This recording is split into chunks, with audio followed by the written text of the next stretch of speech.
principio, el pueblo de Dios ha estado acostumbrado al sufrimiento. La iglesia empezó en un ambiente de persecución. Los judíos atacaban a los que se convertían al cristianismo. Después de eso, a nivel del imperio, la iglesia fue perseguida, atacada. El pueblo de Dios desde antes ya estaba acostumbrado a la persecución y a la opresión. Habían vivido durante muchos años bajo la ocupación de Roma. Antes de eso habían sido expatriados, habían sido llevados al cautiverio en Babilonia. Entonces siempre se dio en la historia del pueblo de Israel esa realidad de la persecución, del ataque, de la opresión, a veces por ser fieles al pueblo de Dios, a veces por ser infieles. Pero para los gentiles que se estaban convirtiendo al cristianismo por primera vez con la predicación de los primeros apóstoles, era algo nuevo. Ellos habían gozado de una buena posición en la sociedad. Habían gozado de estar bien ahí, adorando a sus ídolos y sirviendo al César. Y de repente son llamados por el Evangelio, se convierten al cristianismo y su contexto cambia de manera radical. Y pasan de ser ciudadanos respetados, promedio de Roma, a ser cristianos. Y la palabra cristianos era una palabra despectiva. Una palabra que empezaron a utilizar en Antioquía para referirse a los seguidores de ese nombre, a ese grupo raro que no vivía conforme a los lineamientos y valores de la sociedad, cristianos. Y Pedro es a ellos a los que les está escribiendo. Les está escribiendo a los expatriados que viven en todo el imperio romano, judíos y gentiles convertidos al cristianismo, que andan por el mundo, por la tierra, como si esta no fuera su tierra. A esos peregrinos, a esos extranjeros, a esos expatriados, a esos extraños, a esos perseguidos, a ellos les está escribiendo Pedro para animarlos. Y vaya manera de animarlos. Vean conmigo 1 de Pedro capítulo 4, versículos del 12 al 19. Amados, no os sorprendáis del fuego de prueba que os ha sobrevenido como si alguna cosa extraña os aconteciese, sino gozaos, por cuanto sois participantes de los padecimientos de Cristo, para que también en la revelación de su gloria os gocéis con gran alegría. Si sois vituperados por el nombre de Cristo, sois bienaventurados, porque el glorioso Espíritu de Dios reposa sobre vosotros. Ciertamente de parte de ellos Él es blasfemado, pero por vosotros es glorificado.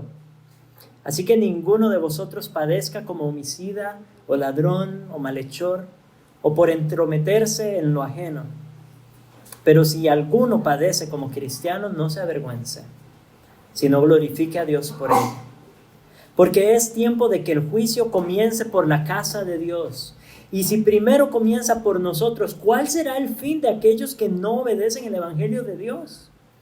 Y si el justo con dificultad se salva, ¿en dónde aparecerá el impío y el pecador?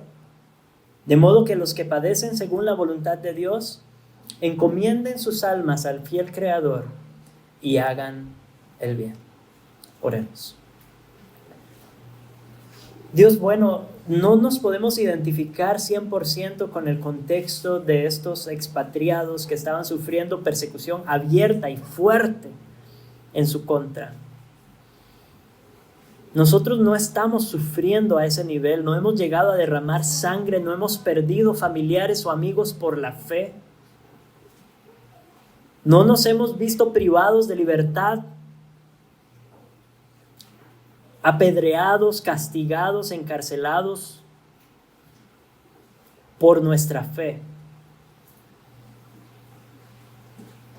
Pero sabemos, oh Dios, que esto puede ser una realidad en nuestro tiempo. Podría ocurrir. Por tu gracia no ha ocurrido, pero podría ocurrir. Y aun si no somos perseguidos abiertamente, hay sufrimiento y hay persecución a menor escala. Para cada hijo tuyo, en el contexto donde se mueve, hay dolor, hay aflicción, hay mortificación, hay sumisión y hay persecución.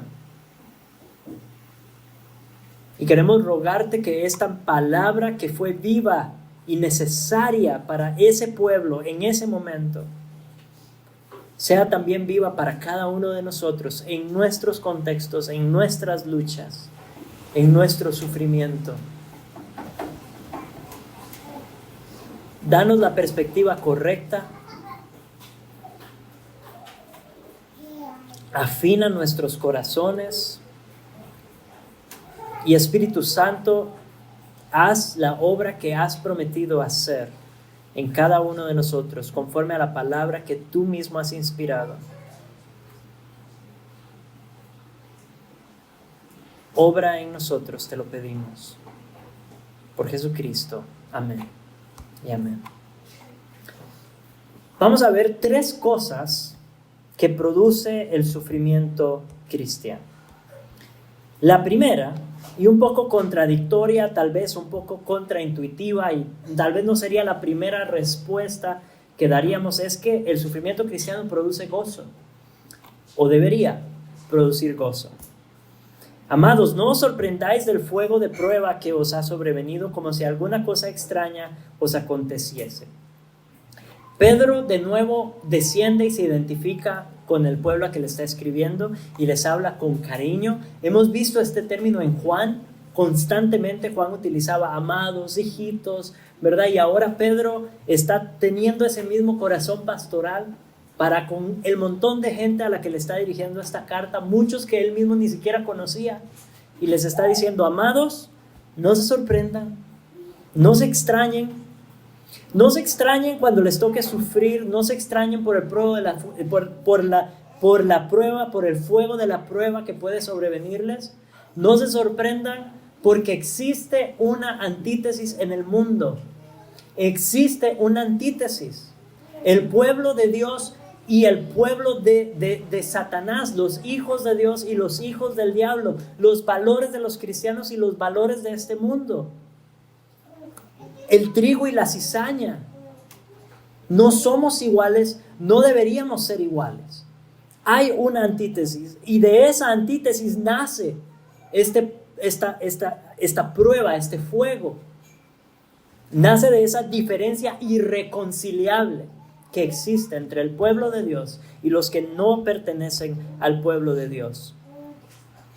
Y sin embargo, al hablar Pedro de este fuego y de esta prueba, para los que conocen la tarea del fundidor y la tarea del orfebre, hay una connotación positiva al hablar del fuego de la prueba. Porque el fuego remueve las impurezas. El fuego purifica el oro. Y ya hemos usado esta metáfora antes, la hemos visto antes. Y se nos dice que tenemos algo más valioso que lo más valioso que encontremos en este mundo. Pedro mismo nos dijo que nuestra fe valía más que el oro y la plata y las cosas valiosas de este mundo que perecen. Y si esas cosas merecen ser purificadas con el fuego de la prueba, ¿cuánto más esta fe que Dios nos ha dado? Esta fe que tiene su origen en el cielo. Esta fe que es más valiosa que cualquier cosa en esta tierra.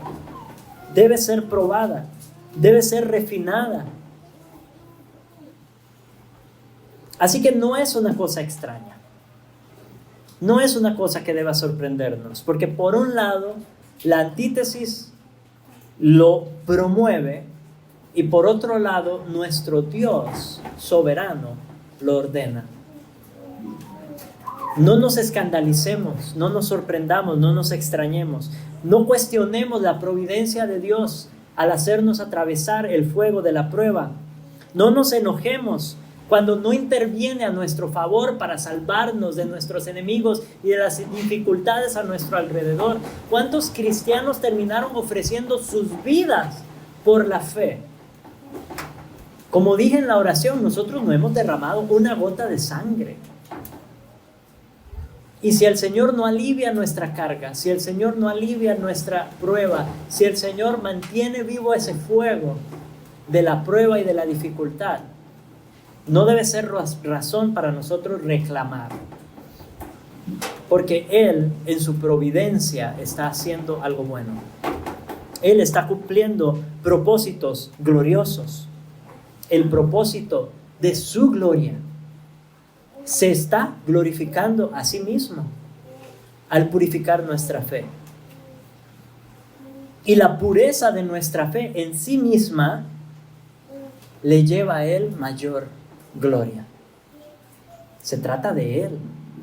Se trata de su fama y de su nombre. Se trata de lo que Él está haciendo, de sus propósitos. Así que suframos gozosos. Podemos hacerlo con gozo. Vean lo que dice el versículo 13. Sino gozaos, por cuanto sois participantes de los padecimientos de Cristo, para que también en la revelación de su gloria os gocéis con gran alegría. Gozaos. No os sorprendáis, sino gozaos. No se escandalicen, alégrense. Tengamos una perspectiva positiva de las pruebas, una perspectiva positiva de las dificultades. Bienaventurados sois cuando por mi causa os vituperen. Bienaventurados, dichosos, alegres, felices, cuando los persigan y digan toda clase de mal contra ustedes, mintiendo. Gócense y alégrense, porque su galardón es grande en los cielos. La perspectiva de lo eterno, la perspectiva de que esto va mucho más allá de este mundo y de nuestra historia de 70 añitos en esta tierra. Es una historia que nos precede, una historia gloriosa, una historia que seguirá por generaciones después de nosotros hasta que Cristo vuelva. Esa causa, ese nombre, esa historia vale más que la suya y la mía. Y si Dios se va a glorificar en mi sufrimiento, en mi dolor, y Él va a usar eso para exaltarse y para hacer avanzar su reino, razón suficiente es para gozarme en medio de la prueba. A gran escala, Él está haciendo algo glorioso. Pero también está haciendo algo glorioso a pequeña escala. Nos recuerda nuestra unión con Cristo. Estamos participando de sus padecimientos. No que la muerte de Cristo y su sufrimiento en la cruz hubiese sido insuficiente y que ahora a la iglesia le toca completar de alguna manera esos sufrimientos. No es esa la idea. Pero al sufrir estamos dando testimonio y haciendo eco de la historia del que sufrió por nosotros. Si a Cristo lo odiaron, lo persiguieron y lo mataron, ¿qué no van a hacer con sus seguidores? Entonces es un reflejo, un eco y algo fundamental, esencial de nuestra unión con Cristo. Somos cristianos.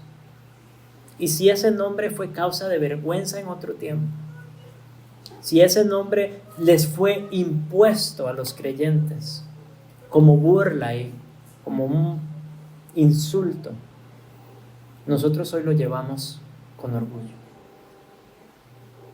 Lo llevamos con la frente en alto.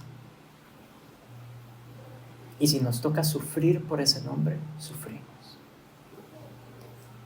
Porque ese nombre, ese Cristo, lo sufrió todo por nosotros.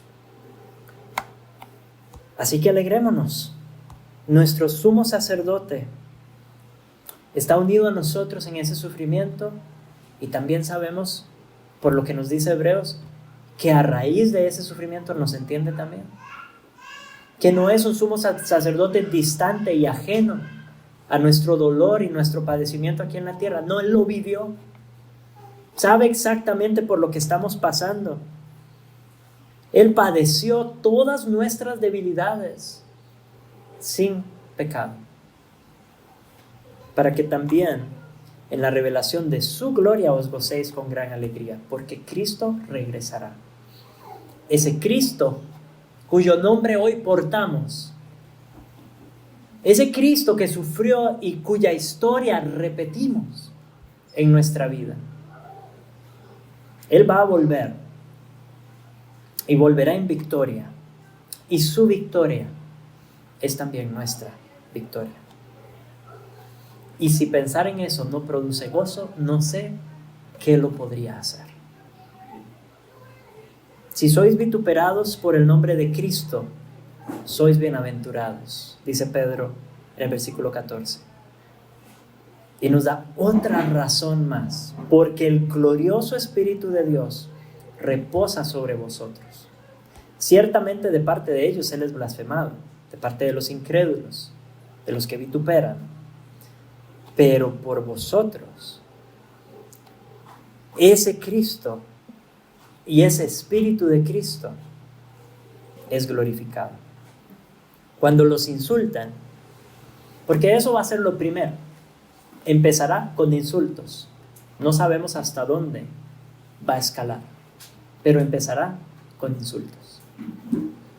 Y cuando nos insulten, cuando suframos ese abuso verbal por el nombre de Cristo, por ser cristianos, por predicar el Evangelio, por vivir el Evangelio, por portar con dignidad y con orgullo la señal del bautismo, por tener vidas de devoción a Dios, por esforzarnos, por andar en santidad.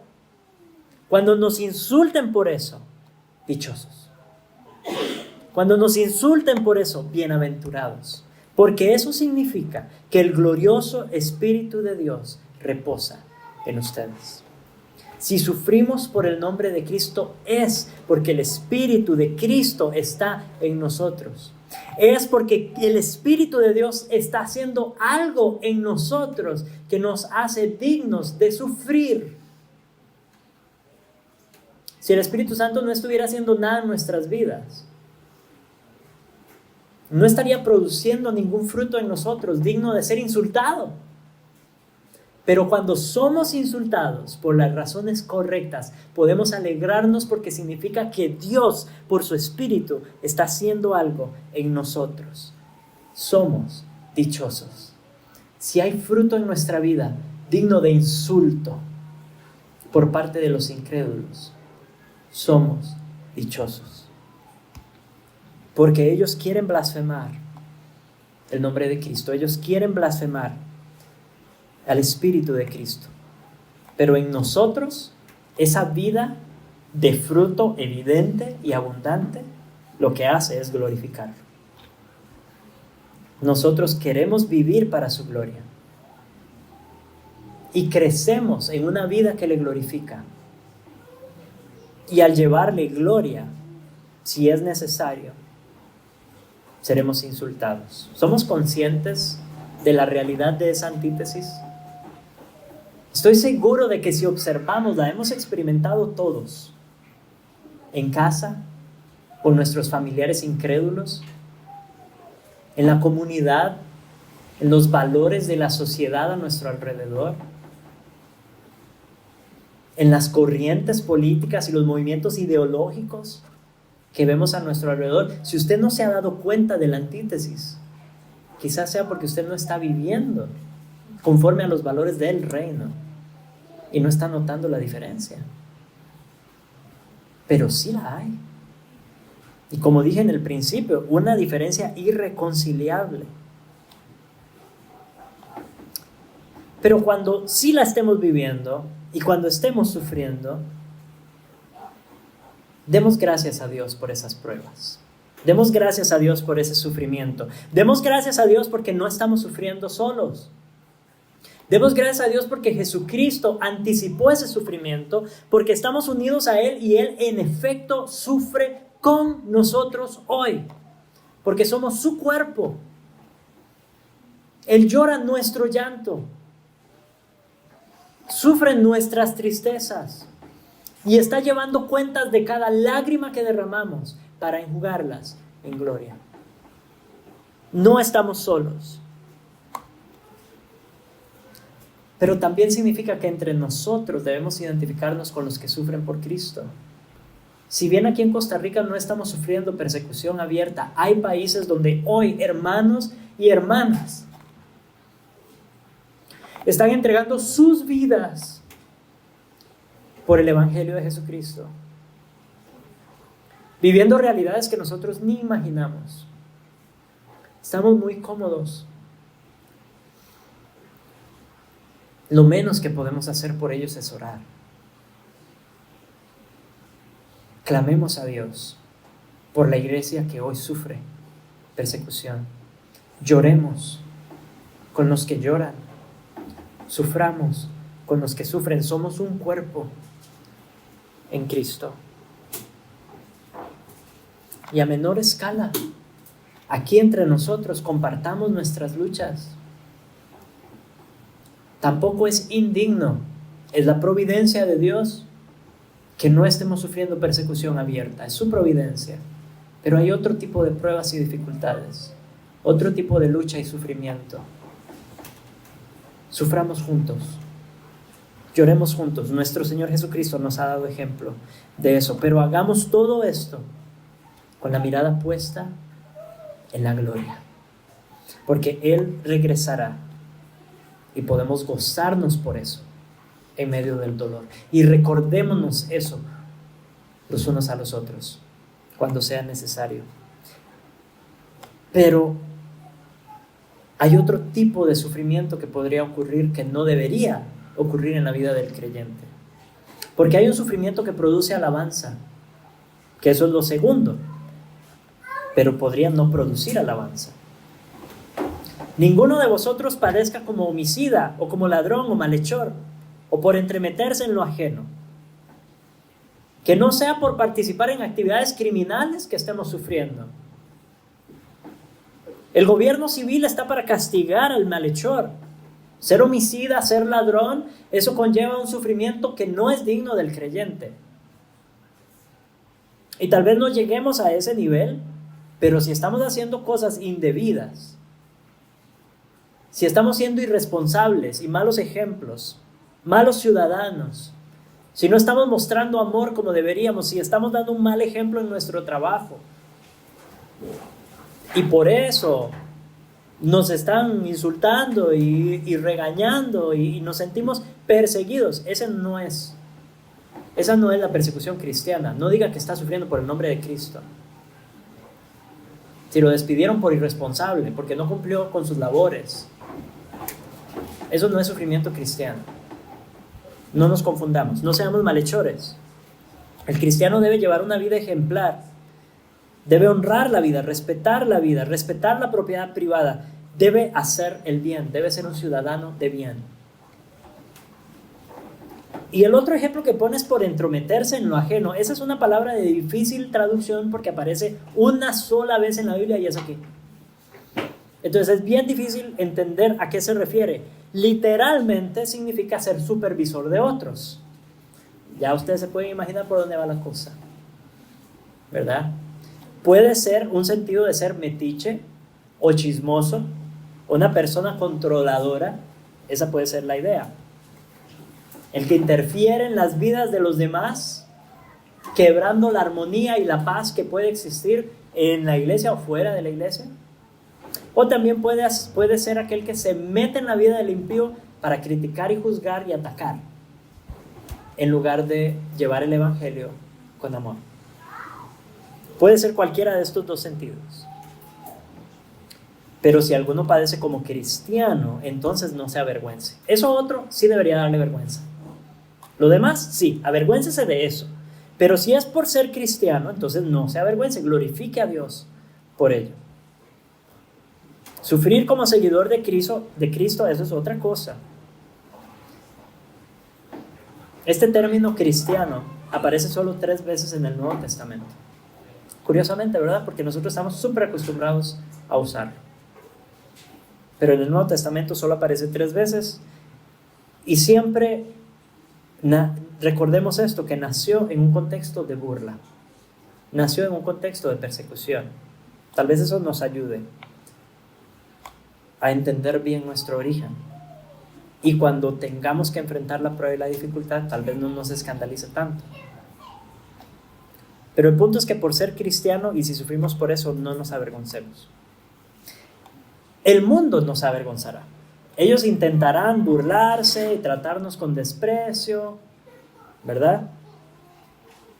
Y eso podría producir vergüenza en nosotros, ¿es verdad? A nadie le gusta que lo traten feo, que lo insulten, que se burlen de uno, a nadie le gusta, y eso puede producir vergüenza. Y por eso Pedro nos está diciendo, no se avergüencen, si eso pasa, no se avergüencen cuando venga el ataque verbal, cuando tengan que sufrir por ser cristianos, no se avergüencen, tengan la conciencia limpia y glorifiquen a Dios por eso, glorifiquen a Dios por ser cristiano. La vergüenza produce cobardía en medio de esta antítesis.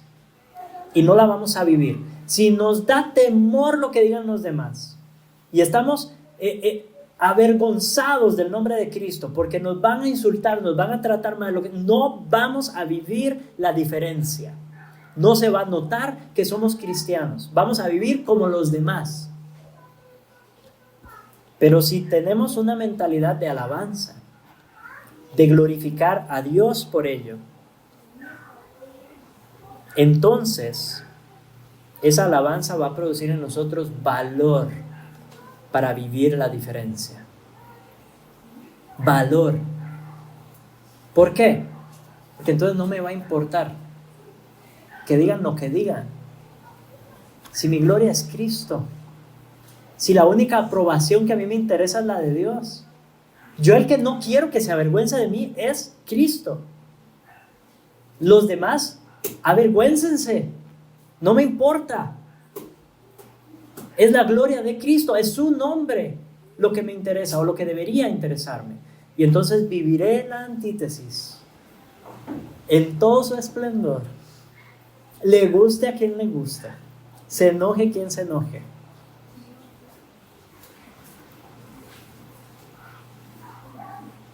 Es curioso que sea Pedro el que nos dice esto. ¿Lo han pensado? Pedro, que se avergonzó de su Señor Jesucristo 3 veces, lo negó exactamente por esto, porque iba a ser insultado, vituperado, despreciado. Lo iban a tratar feo.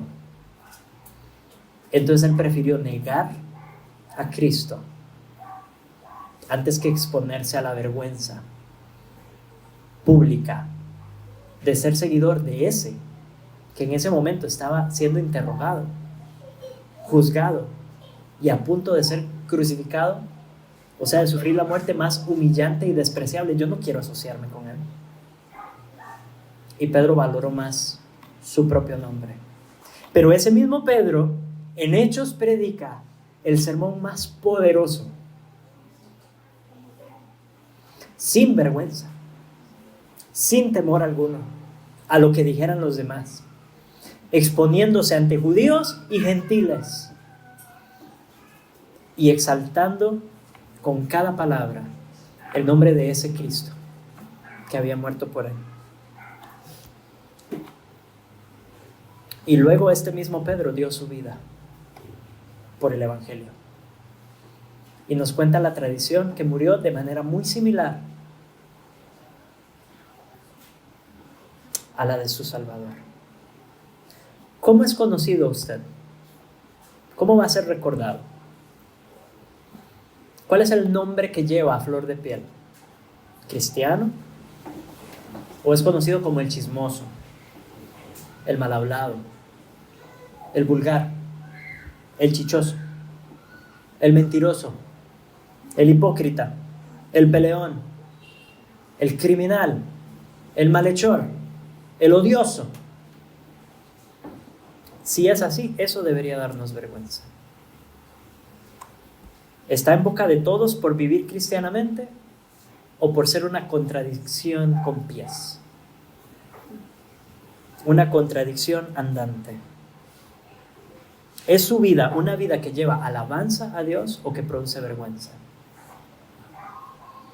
Él dijo, todo el que se avergüence de mí, yo me avergonzaré de él ante mi Padre. ¿Qué hemos hecho con el nombre de cristianos que portamos? ¿Hemos hecho que el nombre de Cristo sea motivo de burla? Que Dios nos libre de caer en eso.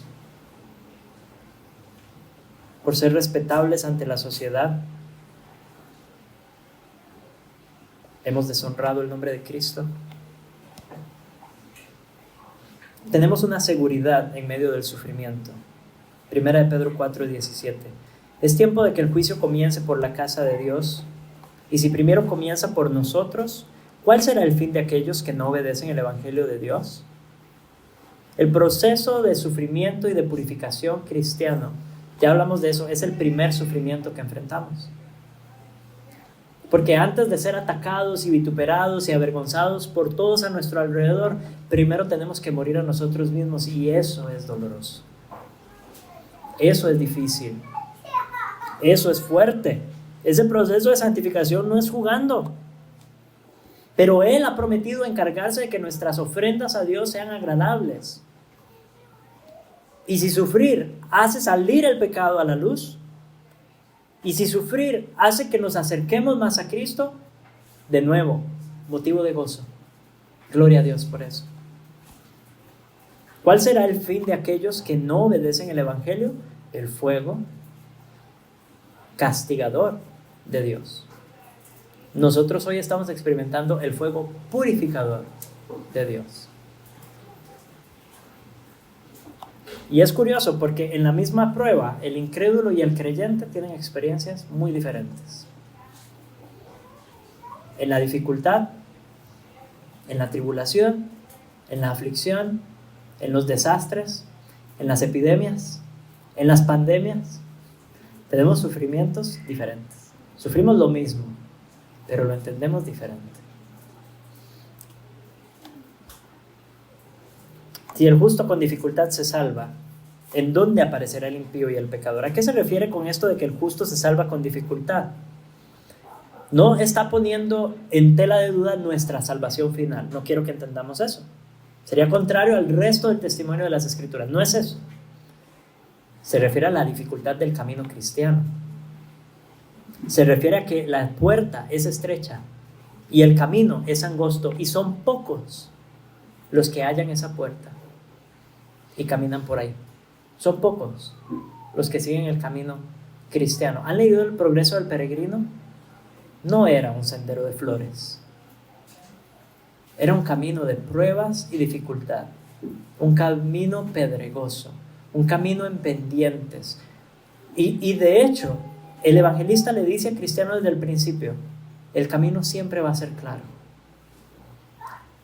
No va a ser fácil, pero siempre va a ser claro.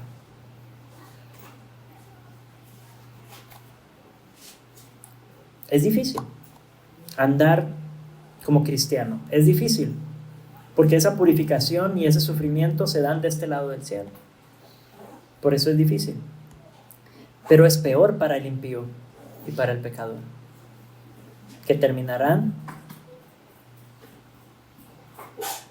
siendo condenados por su transgresión, por su pecado. Yo prefiero sufrir un poquito aquí que sufrir en la eternidad, ¿cierto? De modo que los que padecen según la voluntad de Dios, en conclusión, encomienden sus almas al fiel Creador y hagan el bien. Los que padecen según la voluntad de Dios, porque nada sucede fuera de la voluntad de Dios, porque Dios es soberano y Él está en control absoluto, porque no hay injusticia en nada de esto que Él está haciendo, porque podemos recordar el propósito de Dios de glorificarnos y de glorificarse a Él, y de glorificarnos y de purificarnos. Entonces podemos encomendar nuestras almas al fiel Creador. Cristo dijo algo parecido al final de su cruz: Padre, en tus manos encomiendo mi espíritu. Ahora todos nosotros podemos hacer eso mismo, encomendar nuestro espíritu a Dios y decir: tu plan es perfecto, tu plan se cumple. Estoy aquí para llevar gloria a tu nombre. Encomiendo mi espíritu a ti, encomiendo mi vida a ti. Tú que eres el creador, el arquitecto de todas las cosas, el gran diseñador del universo, el escritor de la historia del mundo y el escritor de mi historia, me encomiendo a ti. Glorifica tu nombre, tú que eres fiel, tú que nunca fallas, que siempre estás presente, que siempre nos sostienes, nuestro refugio, nuestra torre fuerte, nuestro redentor, nuestra roca. No podríamos encomendarnos en mejores manos. Ser cristiano es un estilo de vida para Dios, que busca la gloria de Dios y el bien del prójimo. Un estilo de vida que es atacado, perseguido, odiado, criticado, pero vale la pena vivir esa diferencia al máximo. Así que sintámonos dichosos si hemos de sufrir por el nombre de Cristo. Y en medio del dolor, en medio de la tristeza y la aflicción, que se escuchen en las tiendas de los santos cantos de alabanza, que se escuche el gozo, que se escuchen las voces valientes de los que proclaman el Evangelio sin vergüenza, alegres en el sufrimiento, porque somos suyos y Él es nuestro, y eso nunca va a cambiar. Somos suyos y Él es nuestro para siempre. A Él sea la gloria por los siglos de los siglos. Amén.